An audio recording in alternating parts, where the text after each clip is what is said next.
You can only lose something if you put the value outside of yourself. I had to learn quite a few times that the answer is within. That every time I have to come back, because if I put the value in myself and I really get to know myself,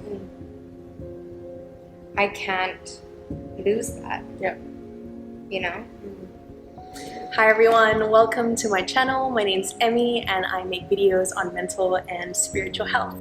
I have a very, very special guest with me today. Her name is Kat and she is my emotional and well-being coach. I've been working with her for a year or so. She has really helped me. She has guided me through my journey towards becoming my truest, most authentic self. Before we get into the juicy stuff, for you, what is an authentic life? So like already when you're saying it, I feel it in my belly, because an authentic life is walking around with confidence in knowing who you are and really living from your truth. So for me, it's a very physical feeling of being grounded in the body, knowing the decisions that you make accordingly to what you're embodying, and living in alignment with all of that, making choices in alignment with that truth. And that's a discovery process, of course, right? Like really digging into that. But yeah, an authentic life is living in alignment with myself, with my truth, with what I believe. Before you were able to be who you are today and live your authentic life and live your aligned life, what kind of growing pains did you have to go through? Yeah. So I really, after looking back at my life so far, I know that I've learned so many about my life, of myself, my journey through relationships. So that could be with my parents. The ones that I see super clearly, though, are with romantic partners. So I think I love to love.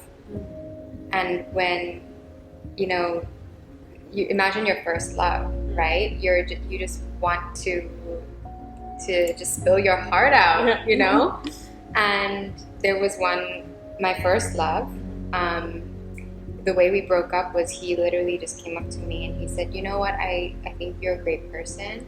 I love you, but I don't think I could ever be in love with you.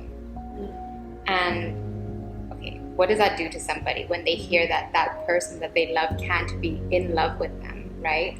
That made me, first of all, I was so hurt. I didn't have any tools at that point. But naturally, I had to go within, because someone just told me they couldn't be in love with me. What is unlovable about me? I realized that I believed him, and I wasn't loving myself the way that I wanted to be loved, So that was the start of it, because every time I go through a breakup, I always find myself on my yoga mat. What does the yoga mat do? It's a place where we can really reconnect with the body, the mind, the spirit. And yeah, basically that's the start of it, is how relationships help me see my own self-worth, self-love, self-trust in a way that nothing else is holding me, right? I didn't have a partnership to lift me up. I only had myself to come back to. And that's, I think, my biggest life learning, self-fulfillment. Yeah. So when you were in the relationship before the breakup happened, what stopped you from going within? Like, what stopped you from going to the yoga mat? Good question. Yeah, I think that just like material things, love can be a distraction. It can pull you from the self, because you have other things that hold you up, other pillars, imaginary pillars that you want to fall on and rely on, because it's avoiding the real work that has to happen within. So with love, I think I used to seek the acceptance of others. I put my worth in how other people saw me, especially boys. And yeah, when those things fall apart, you're the only one left. Yeah. You know? Yeah. And I think that that's such like a universal struggle that we all have to deal with, right? Especially today when like every day we post a picture and what are we waiting for? You know, the likes. Like when we were younger, what do we want? Like a tick from our teacher, you know, the gold star, and then, you know, we want the love from our parents. And it's just so many years of placing our value in the hands of others. Totally. It's so universal. Like, I think all of us have to learn our own ways. Some people might really attach their worth to work, and they have to go through something with that. You know? Some people learn it through love. Yeah. Some people learn it through relationships or through their parents. And at the end, all of these things, the relationships that you have with these things are a reflection of the one you have with yourself. And that is universal. That's the word. Yeah. Yes. And there are so many things that you said. I was like, all these things. It's like, yes, I feel it. I get it. I really love how you say the relationship that you have with others is a reflection of the relationship with yourself. Yes. So what was the relationship with yourself like when your partner, you know, your first partner had told you that like, oh, I can't be in love with you? Yeah. I think it shattered me so much because I didn't know what was lovable about me. Yeah. I didn't know what was even unlovable. Like I didn't know who I was. So when he said that, it shook me because what does that mean? Like, and I think it was because also I took it very like egotistically. Like, me, Kat, how? Like, you know, like what does it mean to be unlovable? Yeah. And then because I didn't have any understanding of that, I was like, okay, I'm unlovable. Yeah. And it's heartbreaking to try to believe that, or to even try to understand that you can be unlovable, you know? Yeah. So my relationship with myself was that I didn't have one. I don't think at that point I ever questioned myself so deeply. And that's why I think I learned so much through partnership, because things like that happen, you know? Is it mainly like rejection that you learn from, or criticism? Like what is it? It's unavailability. It's the feeling that I still see that with myself, and I think it's still a journey for me when I can't rely on someone. I can't trust someone to be there for me. I feel like I'm going to be abandoned. All of these things come back to I'm going to miss out of love, right? I'm going to lose something. And you can only lose something if you put the value outside of yourself. So that's why I think it's a reflection of that. And that's why I think I had to learn quite a few times that the answer is within. That every time I have to come back, because if I put the value in myself and I really get to know myself, I can't lose that. Yeah. You know? But it took a while to learn that, because I think we're always looking outside of ourselves. And sometimes when we look within, it's not always easy to see all those parts of ourselves. It's something has to like click to be like, it's time to go within. It's time to build a relationship with yourself. It's time to invest in that relationship with yourself. You know, things just got really deep. Yes, and it's about to get deeper. Before I ask my next question, I want to rewind when you said You know, when you talked about how like it was also your ego that was so bruised when, you know, your ex-partner told you that like, oh, I can't be in love with you, and you were just like, me, cat, why? Yeah. And you know, I really resonated with that, because when you're rejected, when you're criticized, it's normally the ego that comes out, right? Because it's like, I'm bigger than you. Like, it's kind of like a defense mechanism. It's like, I'm Emmy. Come on. Like, how dare you dump me? You know, like, how dare you dump me? And the fact that, you know, I did that back then was because I had attached my value to all these external things. Exactly. And I was like, I have this bag, I have this education, I have this house. How dare you break up with me? Was it like that? Exactly. That, you know, that's kind of like the before and after, right? Like, okay, who is Emmy? Who is Kat? We are all the things around us. We are all these things that we have. You can't break up with me because I'm this valuable. Valuable. Yeah. And then you realize, okay, I was broken up with. What? So that was unvaluable? Yeah. Where is my worth? Yeah. What is valuable? And then maybe we need another lesson. And maybe that repeats itself here, where we still hide under other things. And we can hide under many things. We can hide under spirituality. We can hide under looks, right?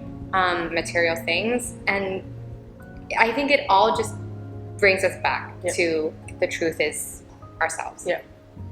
Like a bare naked self. Like that's bare naked, butt naked. Bare naked self, you know, really naked. Yeah, in all the senses. And that is where your self-worth is. That is where your authenticity is. It's not any of these things. And and I think, you know, that's why I also named the channel Glowing Pains, because it's through these pain that you were able to see what is really valuable and what isn't, right? Yeah. You know, when you said naked, it brought me also to the idea of why it's hard for people to go to skip these steps and go right within, because it's difficult to be naked, even with yourself. It's so vulnerable to see all of that. So we avoid it at many costs. And your channel, like really showing people that sometimes it takes us a few bruises and bumps and pain points to really grow. And, you know, when we were talking about earlier, is that eventually you learn that you don't need to hurt so much, that you don't need to always, you know, be in pain. A little scratch can put you back on track of what's real to you, what's authentic, back to your worth. But it's a muscle that you build, no? Yes. Yeah, it's definitely the muscle. You reminded me of like this analogy that my teaching monk has told me about, because I would go back to him like I had gone back to you in sessions of like, oh my God, this is happening again. Like, you know, why is this happening again? Why is this showing up again? And it's, you know, it's not just like you dealt with it once and it's just gonna go away, right? It's gonna come back and keep coming back. And what my teaching monk told me was like, it's like a spiral of like our own patterns, but every time we experience it, we go deeper. Yes, totally. So it's like, you know, it's more bearable. You pick up a few more tools and then you go deeper within yourself. Exactly. Yeah. Healing is that spiral. Yeah. Right? It's not linear. It's not like, okay, I'm out. Yeah. It's you know, new lessons all the time, and that's why I believe we're here as humans. Yeah. We're here to learn from every single day of life. There's a lesson. And from those lessons, we evolve. And from that evolution, we just keep reinventing ourselves. We keep growing into a more true version of ourselves, if that's the goal, if that's what you want. And hopefully that leads to a very, very peaceful and authentic life. You're at peace with yourself after that. Yes. In order to really come back to yourself, you need to peel the layers. You need to sit with all the uncomfortable feelings, and that's what you helped me through, like my process, right? To like really sit with my uncomfortable feeling instead of ignoring it and like going to binge Netflix or call a friend or seek all these external things to just like suppress it in. So now we know that, you know, the relationships and the kind of pain that you've experienced from your relationship had prompted you to look within, but it's not an easy thing, as we have spoken about, and it's really, really, really, really, really scary. You know, it's scarier than like skydiving and bungee jumping. It's to really look at yourself, like, and see all the shame, see all the guilt, see all the negative parts, and accept it. Yeah. And how did you do that? Like, how were you able to sit with those kind of feelings and memories and like really look deep within? It's like, okay, these are the things that were actually really unlovable about me. Yeah. I have a way to reframe that now, because I think this is a very hard stage if you already have it in your mind that what you're about to find, you're not going to like. If you go into it and you're like, I know I'm going to meet my shadows, I know I'm going to see the ugly things about me, then of course, like, let's avoid that at all costs. Let's drink, let's like numb and everything, right? But I think because of those desperate places I was in, I was like, you know what? You need to be really honest. You need to be true to yourself. And I think that's what it comes to now, is how honest are you able to be with yourself? How true can you speak? How much truth can you take? Just with yourself. And within that, there's a relationship with self where you need to be able to hold a safe space for yourself, where you go in and you say, you know, whatever comes out, I'm going to love me. Whatever comes out, it's just me. And whatever comes out is my truth. So what if that hurts in the beginning, right? If that's my truth, then that's only going to lead me to more me. And so in the bigger picture of things, we have to do that. And I think maybe that's part of my nature, is I really love the truth. And I think that helped me, you know, go through my path, because I didn't have a coach back then. I did that pretty much by myself, and I think with a lot of my mom's advice, she would be the one I call.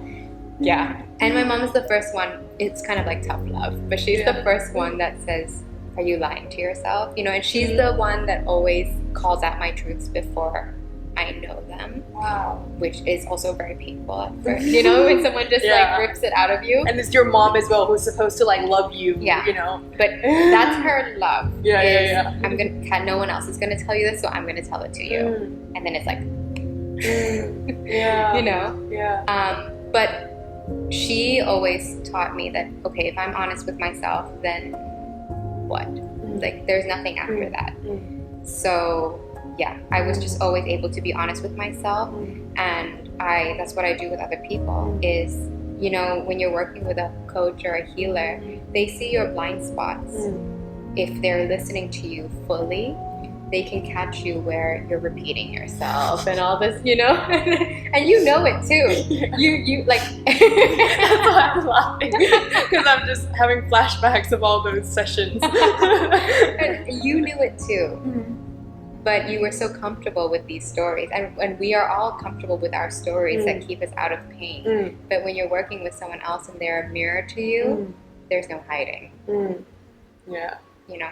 Yeah. Another point that I really wanted to reiterate that you said was really important, is that when you said, when you look deep within, don't aim to just like see all the bad things, right? You know, it's also like, there's also like the good in it as well, and it's just a process of understanding yourself. It's not a process of like going deep to see what's not good about you.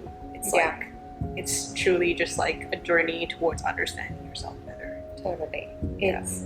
It's all a journey home, and that's a lovely place to be. That going home to yourself is experiencing pure love.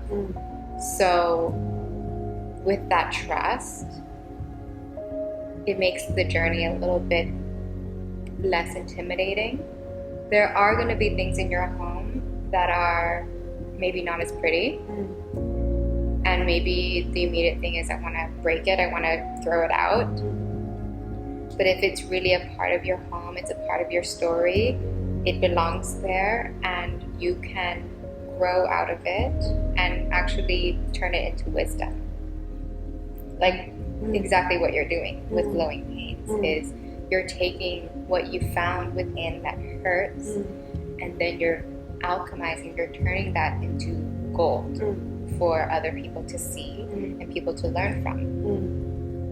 Yeah, because it's, you know, no matter what pain you're going through, like, it's more universal than you actually think it is. It's so universal. I think that's what we're really understanding as we're speaking to each other is that, because I've never shared my story with you, right? Is that it's so universal. And even when you were sharing with the sessions you've had with me, I could connect with you empathetically with where you were coming from, because I've had that part of me. And you were asking, how would someone go about this, right? It, first of all, within, already it's a big step to say to yourself, let's start. Let's go within and let's be honest. That's kind of a lot already. And then once you make that intention, the rest already happens. It starts with that, and then it just gets activated, right? Yeah. So it's a natural process. It doesn't have to be like a physical digging process. Just being honest with yourself. How do I feel? Do I want to do this? You know, and all this leads you to that place. And also, you know, the deeper that you go with yourself, the deeper you can go with someone else. So because I had done all that work on myself and my journey, I could see you and be like, yeah, I've been there. So let's go there together. You know?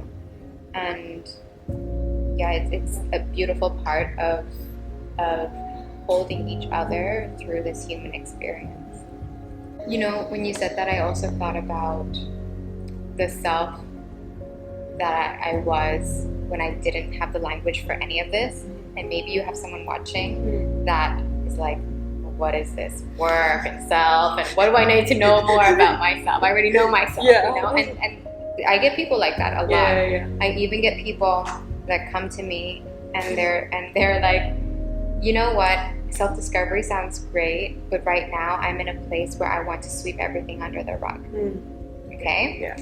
And first of all, be honest with yourself. If you're sweeping things under the rug, it's okay. Like, we don't need to shame ourselves for doing that, because that just adds another layer of pain and self-denial. Accept that you're in that place in your life that you're sweeping things under the rug, and that's your truth. And stay there until you're ready to take to look under the rug, because sooner or later it's not going to last. It's not going to work, because the dust is going to pile up and it's going to seep out of the under the rug, and you're going to have to clean. You know? So go with your timing. I think that's really important for people to know, because if you do it just to do it because everyone's doing it, like healing, you're not going to really go deep with yourself. You really truly have to want to do it. You know? Yeah. And that goes back to like the feeling thing that we spoke about before, you know, earlier as well, that like it's all like a feeling. It's not like a milestone that you can like set, right? That like, okay, tomorrow I'm going to discover myself. Like next week I'm going to like oust my shadow. Like it's kind of like you really need to listen to yourself. And this is the whole process, like learning to listen to yourself. Yeah. You know, and I think it comes naturally when you listen to yourself, like we said.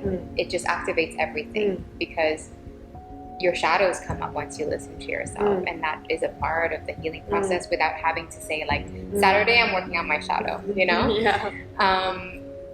It really starts there. It's quite simple. I want people to walk away understanding that healing is simple, and healing can happen quickly. It doesn't have to take years. It doesn't mean that you have to dig so deep. I think it's really an intention and a mindset that you can heal from an instant, in a day, in a minute, just by being honest. You know? just by like ousting it, and just by like being aware of it, right? And the analogy that I really like to use is like, you know, how people are more familiar with like listening to your body, right? It's like when you're hungry, you eat and like you nourish yourself and you're full and like, you know, your body feels great right away. And it's just like that. It's like when you're feeling mentally, emotionally uncomfortable, you're like, okay, something's up.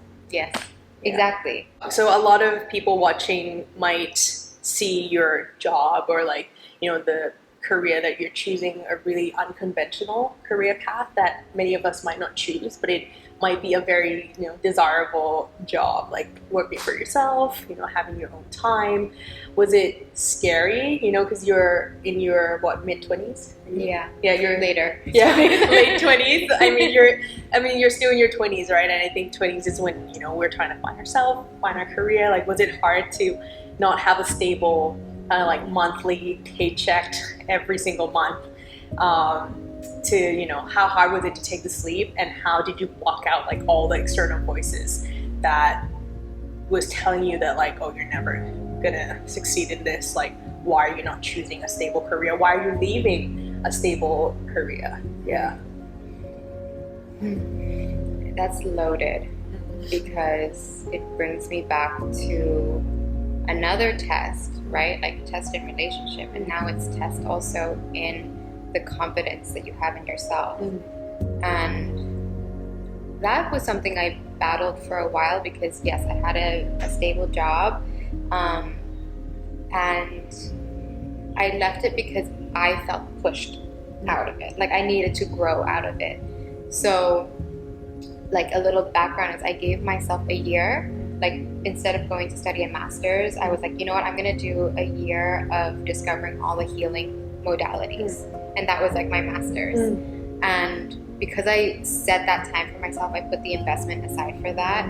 I was like, okay, we're gonna play with this. But you know, once all those trainings end, it's like, now what?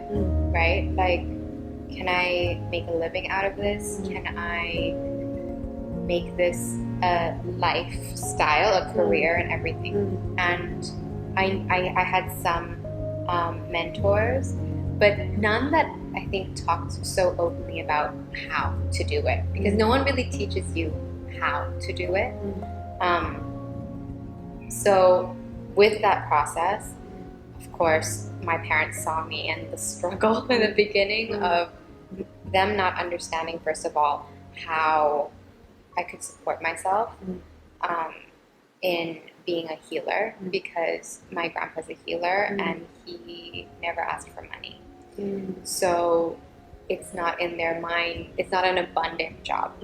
So I had to really work through my own limiting beliefs that I've been fed from society, from my parents, from everything else that told me that it wasn't possible. And when I realized that those voices weren't mine, I was able to focus on mine. And what I was hearing from myself was, keep going, you know? And this is so important. And this is why everything in my life is spiritual, is because I wouldn't have been able to trust my voice and my intuition if I hadn't had all of that past behind me. So that really helped me to understand how to block out voices that were coming from fear and voices that were not mine and not serving me. That takes a lot. I'm saying things very clearly now, but it wasn't a smooth journey. It was also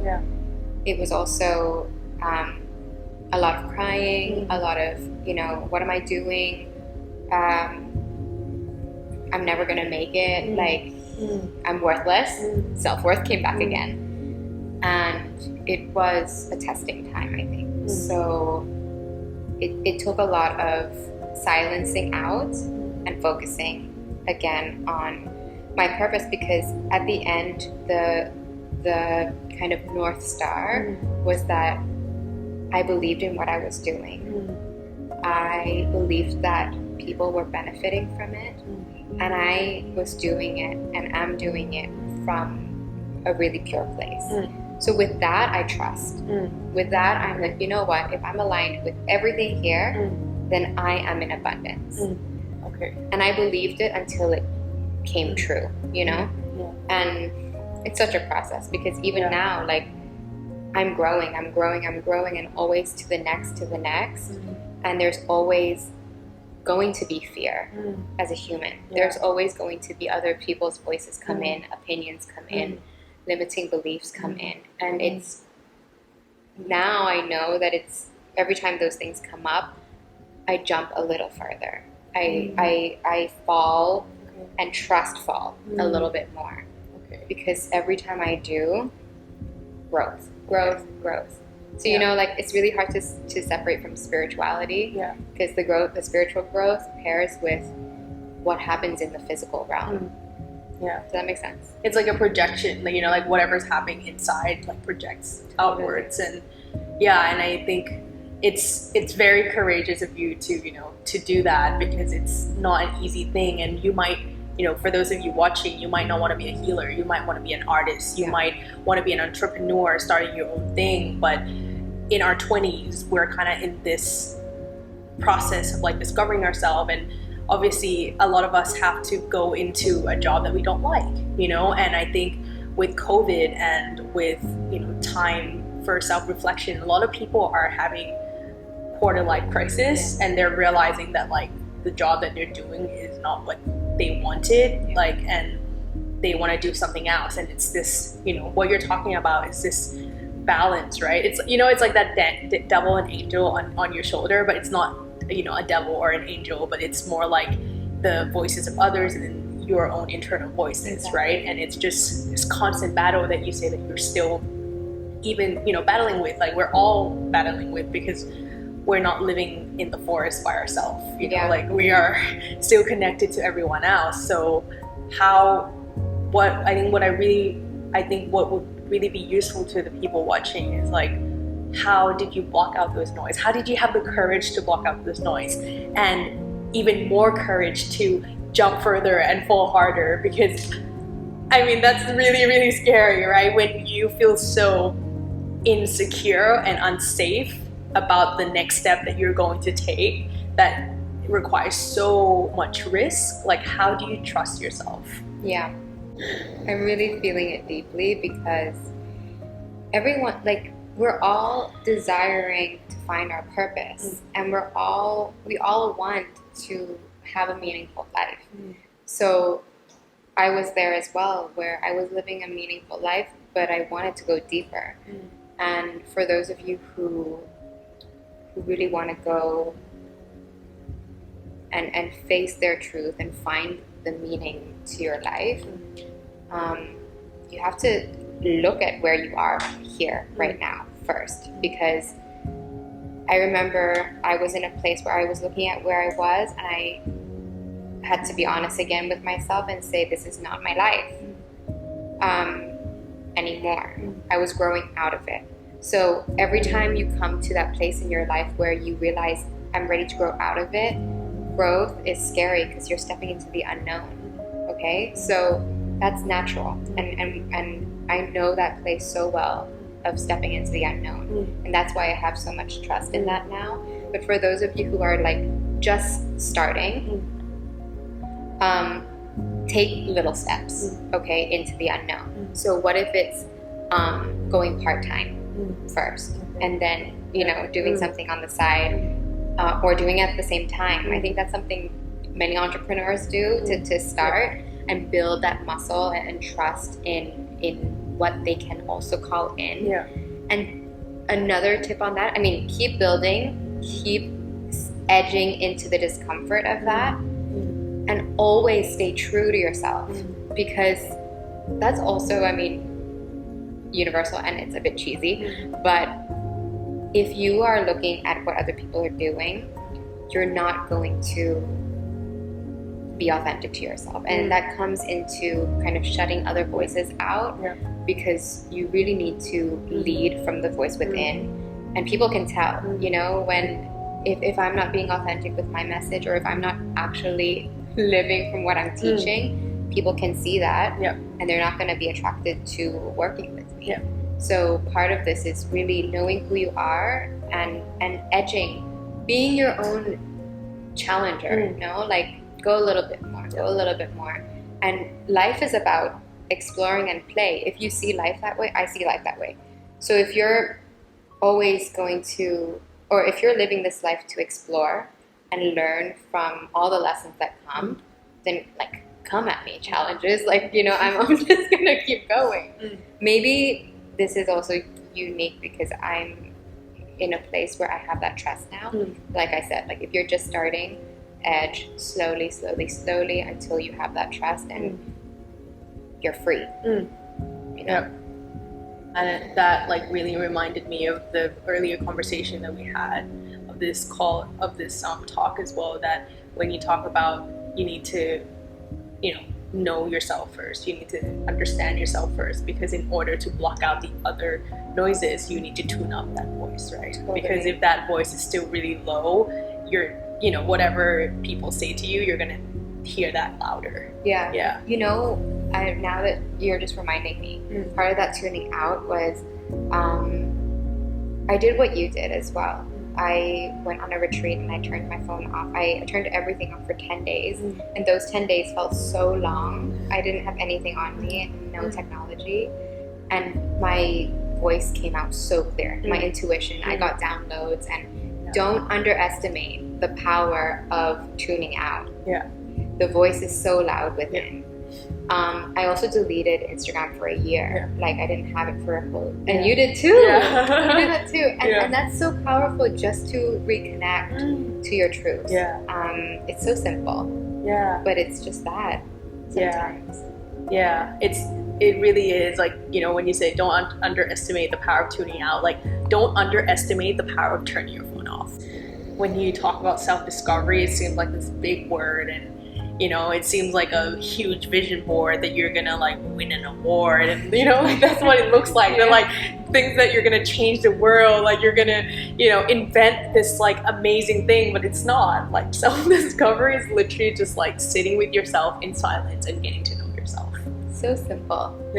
So simple, but it gets you to that priceless peace. What were the steps that you took in order to quiet down those noises and charge and just like went ahead with what felt right and authentic to you? When I closed my eyes, I remember how angry I was. Like, how can people tell me, right, that what I believed in isn't true? That's basically what people are telling you when they don't believe in you. So when you like build up so much trust in yourself, I'm gonna go do something, and then the world around you tells you that's not how you do it, and that's not going to be successful. It hurts. I was so angry. Like I don't think I was the most mindful. I mean, I know I was not the most mindful in a lot of moments, especially with my parents, because I would fight back, because their argument is what we know. Please, dear daughter, do what we know, because this is safe and you're going to be fine, and we're not going to have to worry about you, and just do this, right? I wouldn't be able to see that I had to, you know, go through anger first and then to love, and really use what I was learning spiritually with my own family. And this is something that a lot of spiritual people, I don't think they really do. You know how they say, like, if you think you're spiritual, go stay a week with your parents or your family. It's exactly that. And I knew that at the time, that if I was going to really integrate what I learned, it would be the most meaningful with the people I loved. You know? I love that. That's so beautiful, because this just came up how, like, you know, you don't have to be angry to create change. And I was, you know, I experienced the same thing as like someone who's been working in like the social change field. Like I was running on anger. I was like angry of all the discrimination that I've witnessed or experienced, and I was going at it with anger, but now I'm turning it, you know, to love, and it's so much easier. Such a shift, right? Yeah, and it's just easier, you're at peace with yourself, you're happier, you're producing better work. Exactly. You're not exhausted. Yeah. And this also comes back to self-love, because this was able to happen like from self-love, like through loving ourselves, we're able to love others better. Exactly. And love ourselves no matter what happens. That's the unshakability. Right? Yeah. That's the strength that you walk around with. What steps do you take to love yourself better, to care for yourself, to nurture yourself better on days where you go back into, feeling self-defeat, feeling unlovable? Gosh, the first thing that I have to give myself permission to do is to be human. And in being human, I am just like anybody else. So I'm not above anyone, because I've learned certain things about spirituality or healing. I am going through the human experience in my own path, in my own journey, and that is one that is real as well. It's just like anyone else. So I allow myself to be human. I allow myself to express my emotions. I think emotions, right, is the most important thing. To allow myself to express. If I'm not feeling like I want to do something, I don't do it. I think that's super clear to me. It's so obvious, but like literally I just turn off my phone to not deal with the world because I don't want to that day, and I'm human.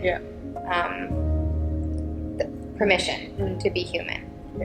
And then I watch how I'm talking to myself that day.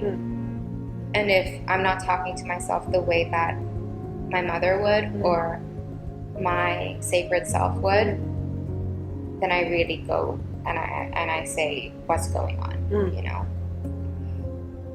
Yeah. So it's just like giving yourself permission to feel like crap, right? So and to understand that that's normal. Yes. That you're gonna feel like crap. Like no matter how much work you do, you're always gonna feel like crap from time to time. You're human. Yeah. And then also after that to kind of investigate, right, to see like why am I feeling this way, like what are the triggers, and then if you are still not, and then saying no, like putting up boundaries. I think you have like a really, really strong boundary. Like I can you can like feel me. No, I think because because I think especially in Asian culture as well, that like you've been taught to like say yes even when you don't want to, but like when you don't want to do something, you just say no. And I think that that's also like something, a muscle that needs to be built, because it's so hard to say no, when we feel like it's the right social thing to do, to say yes. And again, universal truth is, who do you choose in that moment? If I choose myself and my truth, no, because that's what I want. But if I choose what people think about me and what my friends want me to do, what my parents want me to do, what whoever wants me to do, I'm saying no to myself. And like, I can't do that anymore. Because that's taking me further and further away from my light, and everyone gets affected by that. I think that's like a point to like a really important point to make as well, that when we speak about understanding ourselves better, trusting ourselves better, that's like that it's a muscle. Every time you say yes when you want to say no, you weaken that muscle, right? Exactly. It's kind of like you are betraying yourself. It may come off like really, really selfish, especially in like a Thai Asian context, where it's like, why are you putting yourself first? Like, you're putting yourself before your parents. Like, that's really disrespectful. Yes. So I just want to get your thoughts on that a little bit, on like how is self-love and putting yourself first not a selfish thing? I think selfish, just the word, rubs people the wrong way, because in your mind you see someone that is egotistical. They don't care about anyone else around them, and they are the only ones winning, right? And you see an ugly image of someone, and it becomes a shameful part of yourself because you reject that idea of someone. in some ways it's true that self-care and self-love can appear selfish because you're putting yourself first and you're thinking about your well-being first. But just something that is I can't lie about is that when you start to choose yourself, you're better and you're able to be better in the world as well. So I ask people sometimes to reframe it. Okay, don't call yourself selfish, but what are you doing for your self-care? What are you doing to love yourself? And in that, naturally, when we care about ourselves, it flows into the other, like our other relationships. It flows into the world without us having to do anything but to take care of ourselves. And it's just, in that act, it's very selfless. I really think we need to thrive. So not just giving yourself the minimum, but more. Like, I think that's shameful for people. Like, why indulge in myself? Why all these things? But you need to thrive to a level where everything else gets channeled through you effortlessly. Like, you know what I mean? Yeah.